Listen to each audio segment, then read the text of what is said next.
On ne ment pas à Dieu, il le sait. On se ment à soi-même. Vous savez, un mensonge est une chose si horrible que ça peut vous conduire devant des cours fédérales et des cours pénales. Et là, on vous mettra un détecteur de mensonges au bras et vous ferez tout votre possible pour que ça sonne comme si c'était la vérité. Mais vos nerfs attesteront que vous dites un mensonge. Pourquoi?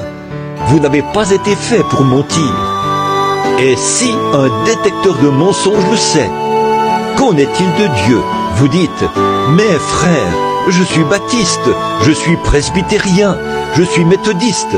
C'est très bien. Je vous demande une chose. Avez-vous déjà rencontré ce Dieu de l'histoire? Est-il descendu dans le buisson ardent devant vous, et vous le savez? A-t-il parlé à votre âme? Et avez-vous la certitude que vos péchés sont effacés?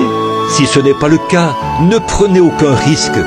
Ne vous contentez pas d'adhérer à une église, ou d'avoir été là et d'avoir éprouvé un petit sentiment de bien-être. Vous devez le connaître, entendre parler de lui, avoir ses bénédictions. Ce n'est pas ça qui donne la vie, mais le connaître lui. C'est ça qui donne la vie. Le connaître personnellement.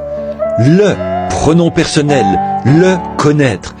Il ne s'agit pas de connaître son livre, d'être un bon étudiant, d'être un bon membre, ni un homme bien ou une femme bien. Ça ne suffit pas. Ça, c'est le produit de la loi. Mais il s'agit de le connaître, lui.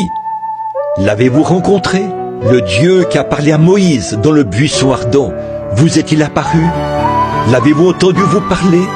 De sorte que vous êtes sûr que c'était lui?